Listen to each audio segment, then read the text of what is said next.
Hello friends, welcome to Code Crush Coding. In this video we are going to learn about how to use image tag as a link in href attribute.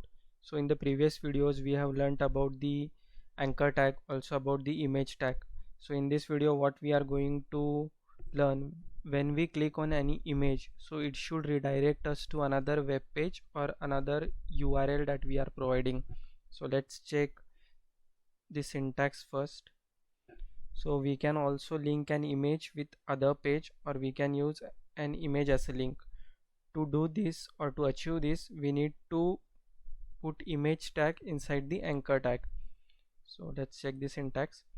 So we know the syntax of anchor tag. So anchor tag has this a element, we need to provide href attribute, and here we have the closing tag of anchor tag. So earlier here we need to provide the content which was being displayed on the browser, but in this case we need to display the image, so here we need to put the image tag. So let's check this with the help of code. So see, earlier we have this anchor tag.html. so this was the syntax of anchor tag. Here you need to provide the content. So let's first in our anchor image HTML, let's provide anchor tag. So as we checked in the theory, we need to provide the image tag inside the anchor tag. Let's say I want to navigate to google.com. So here I need to provide the address. So in anchor tag, instead of providing here the any link, we need to provide the image. So we need to provide here the image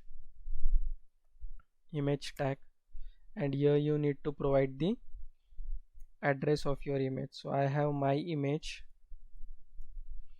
dot png which is being located in the same location as this file, so I need to just provide the name of that file. If you have different location, you can provide the full address.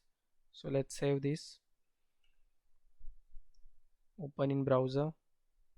So see, this is the image, so it is being displayed here, and if I click on this image, so it is redirecting me to google.com. So what enhancement we can do here? So let's say if I want to open in new, currently what is happening, it is being opened in the same tab. See, if I click on this, it is opening in the same tab. Now what I want to do, I want to open this on another tab. So how I can do this? By providing the target attribute. I have already covered these in previous videos. So let's save this, open in browser. So this is our image. If I click on this image, see, the google.com is now opening in the new tab. So in this way you can provide image as a link to navigate from one page to another page. So that's it in this video. We will be covering next topic in another videos. Thank you.